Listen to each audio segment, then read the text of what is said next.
A mãe forte, a prole forte. O remédio está em obter cuidados de mãe para nossa própria mãe interna. Isso se obtém com mulheres reais no mundo objetivo que sejam mais velhas, mais sábias e que, de preferência, tenham sido temperadas como o aço. Elas se tornaram calejadas por terem passado por tudo o que passaram. Independente do custo, mesmo agora, seus olhos veem, seus ouvidos ouvem, suas línguas falam, e elas são gentis. Mesmo que tivéssemos a mãe mais maravilhosa do mundo, ainda poderíamos acabar tendo mais de uma.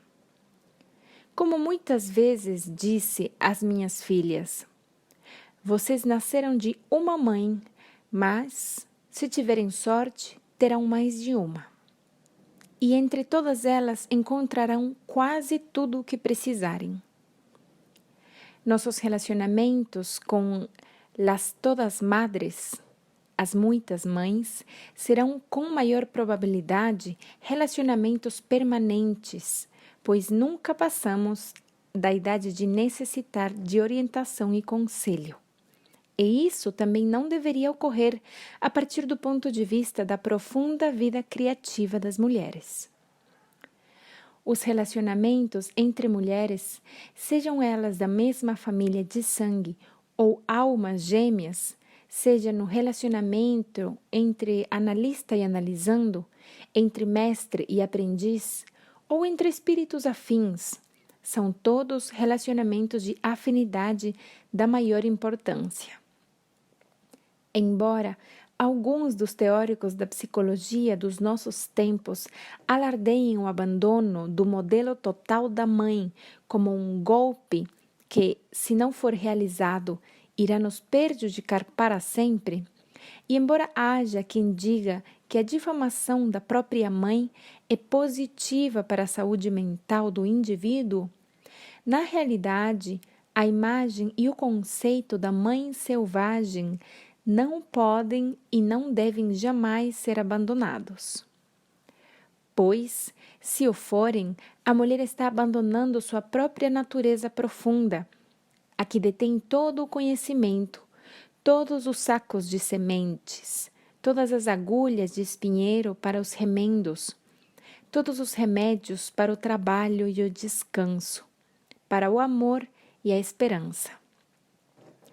Em vez de nos desapegarmos da mãe, estamos procurando uma mãe selvagem. Não vivemos e não podemos viver separadas dela. Nosso relacionamento com essa mãe da alma deve girar sempre, mudar, transformar-se, e ele é um paradoxo. Essa mãe é a escola na qual nascemos, a escola na qual aprendemos, a escola na qual ensinamos, tudo ao mesmo tempo e pelo resto das nossas vidas. Quer tenhamos filhos, quer não, quer cuidemos do jardim, das ciências, das tormentas da poética, sempre nos depararemos com a mãe selvagem em nosso caminho para qualquer lugar. E é assim que deve ser. Mas o que dizer da mulher que realmente passou por uma experiência com uma mãe destrutiva na própria infância? É claro que esse período não pode ser apagado, mas ele pode ser atenuado. Ele pode não ser suavizado, mas pode agora ser reconstruído com firmeza e da forma correta. Não é a reconstrução da mãe interna que é tão assustadora para tantas mulheres, mas, sim, o medo de que algo de essencial tenha morrido naquele período, algo que nunca mais possa ser ressuscitado, algo que não recebeu alimento e proteção, pois em termos psíquicos era nossa própria mãe que morreu. Para vocês eu digo, tranquilizem-se, vocês não estão mortas, vocês não sofreram danos letais. Como na natureza, a alma e o espírito têm recursos espantosos. À semelhança dos lobos e de outras criaturas, a alma e o espírito conseguem sobreviver com muito pouco e às vezes passam muito tempo sem nenhum alimento. Para mim, esse é o milagre dos milagres. Uma vez eu estava transplantando uma cerca viva de lilazes. Um enorme arbusto havia morrido de causa desconhecida, mas os restantes estavam cobertos de roxo na primavera. O pé morto rachou e se esfarelou como pé de moleque quando o desenterrei. Descobri que suas raízes estavam ligadas a todos os outros lilazes vivos na cerca. O que me espantou ainda mais foi o fato de a planta morta ser a mãe. Eram dela as raízes mais grossas e mais velhas. Todos os seus filhotes estavam indo muito bem, embora ela própria tivesse botas arriba, como que de canelas esticadas. Os lilazes se reproduzem por meio do que se chama de sistema de rebentões, de modo que cada pé provém de um rebento da raiz da planta-mãe. Com esse sistema, mesmo que a mãe fraqueje, o rebento pode sobreviver. É esse o modelo psíquico e a esperança para aquelas que tiveram um pouco ou nenhum cuidado materno, bem como para as que sofreram cuidados torturantes. Muito embora a mãe, de certo modo, esteja acabada, muito embora ela não tenha mais nada a oferecer, os rebentos irão se desenvolver, crescer independentes e ainda vicejar. As más companhias. O patinho feio vai de um lado para outro à procura de um lugar onde possa repousar. Apesar de não estar plenamente desenvolvido, seu instinto para detectar exatamente onde ir, o instinto de vaguear até encontrar o que ele precisa, está em perfeito funcionamento. No entanto, ocorre às vezes uma espécie de patologia na síndrome do patinho feio. Continuamos batendo nas portas erradas, mesmo depois de más experiências. É difícil imaginar como se poderia esperar que uma pessoa soubesse quais portas são as certas se ela, para começar, nunca chegou a saber o que é uma porta certa. No entanto, as portas erradas são aquelas que fazem com que voltemos a nos sentir proscritos. Essa reação ao isolamento é a do tipo, abro aspas, procura do amor em todos os lugares errados, fecho aspas. Quando a mulher se volta para um comportamento repetitivamente compulsivo, reencenando um comportamento frustrante que provoca a decadência em vez de uma vitalidade permanente, com o objetivo de abrandar seu isolamento, ela, na realidade, está causando mal ainda maior, porque a ferida original não está sendo tratada e a cada incursão ela ganha novas feridas. Essa atitude se assemelha à de pingar algum remedinho no nariz quando se tem um talho aberto no braço. Mulheres diferentes escolhem tipos diferentes de remédio errado. Algumas optam pelo que é obviamente inadequado, como as más companhias, os excessos nos prazeres que são prejudiciais e destrutivos da alma, e tudo que primeiro a incentiva e a coloca lá no alto para depois atirá-la lá no rés do chão. Existem diversas soluções para essas más escolhas. Se a mulher conseguisse parar para examinar seu próprio coração, ela veria nele uma necessidade de que suas habilidades, seus dons e suas limitações fossem respeitosamente reconhecidos e aceitos. Portanto, Para começar a cura, pare de se iludir com a ideia de que um pequeno paliativo irá consertar uma perna quebrada. Seja franco frente às suas feridas e assim terá uma imagem correta do remédio necessário. Não jogue no vazio o que for mais fácil ou estiver mais disponível. Faça questão do medicamento adequado. Você o reconhecerá porque ele irá fortalecer sua vida em vez de enfraquecê-la. A aparência indevida. Como o patinho feio, o intruso aprende a evitar situações em que possa agir certo, mas mesmo assim dar a impressão errada. O patinho, por exemplo, sabe nadar bem, mas não tem a aparência devida. Por outro lado, a mulher pode ter a aparência perfeita e não conseguir agir corretamente.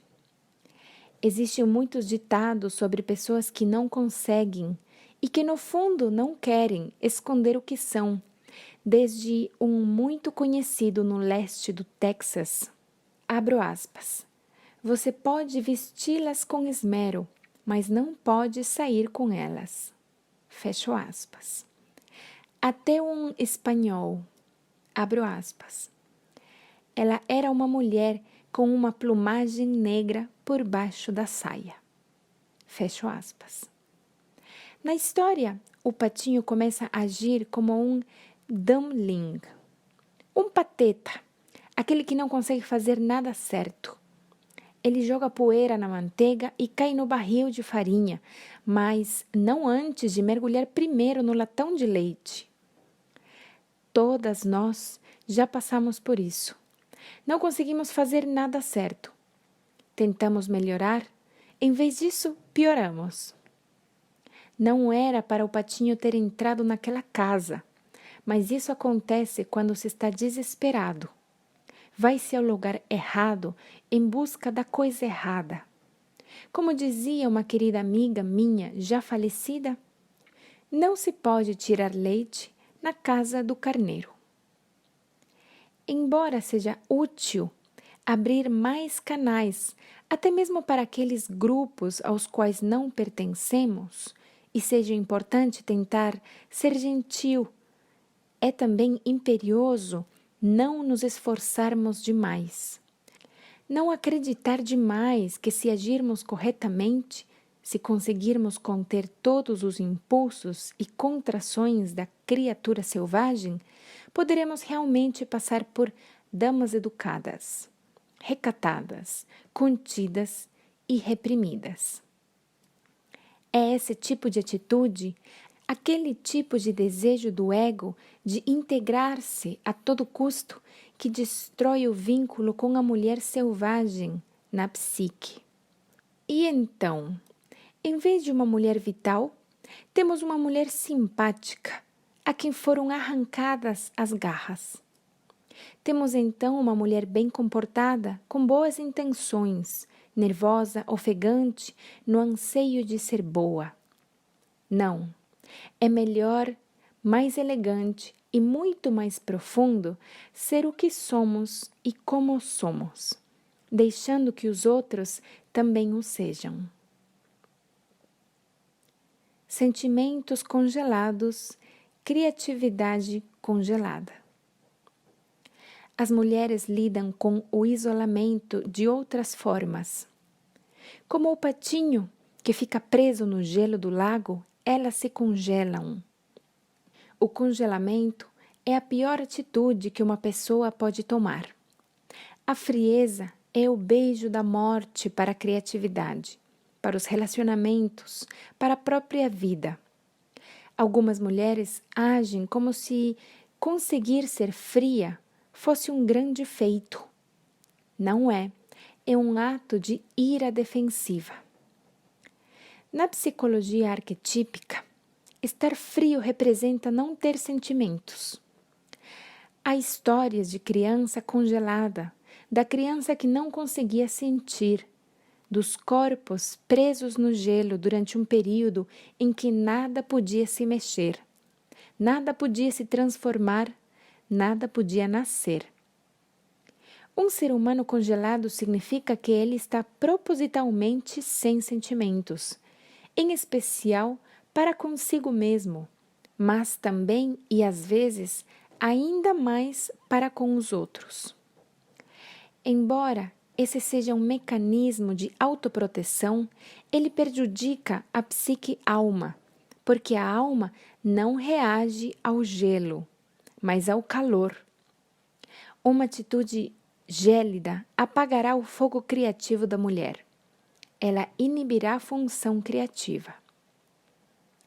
É esse um problema grave, mas a história nos dá uma ideia. O gelo precisa ser quebrado e a alma retirada do congelamento. Quando os escritores, por exemplo, se sentem secos, áridos, sem vida, eles sabem que o jeito para voltar à fertilidade reside em escrever. No entanto, se eles estiverem presos no gelo, não conseguirão escrever. Há pintores que estão ansiosos por pintar, mas dizem a si mesmos: larga isso, seus quadros são estranhos e feios. Existem muitos artistas que ainda não firmaram sua posição e outros que são veteranos de guerra no desenvolvimento da sua vida criativa. E mesmo assim, cada vez que eles pegam da pena, do pincel, das fitas, do roteiro, eles ouvem: você só causa problema, seu trabalho é marginal ou totalmente inaceitável porque você mesmo é marginal e inaceitável. Portanto, qual é a solução? Haja como o patinho. Siga em frente, supere tudo com a luta. Apanhe logo a caneta, comece a escrever e pare de resmungar. Escreva. Pegue o pincel e, para variar, seja má consigo mesma. Pinte. Bailarina, vista sua malha, amarre fitas no cabelo, na cintura ou nos tornozelos e diga ao corpo que se mexa. Dance. Atriz, dramaturga, poeta, musicista ou qualquer outra. Em geral, pare de falar. Não pronuncie mais uma palavra sequer, a não ser que você seja cantora. Tranque-se num quarto com teto ou numa clareira sobre os céus. Exerça sua arte. Sabe-se que o que está em movimento não se congela. Por isso, mexa-se. Vá em frente.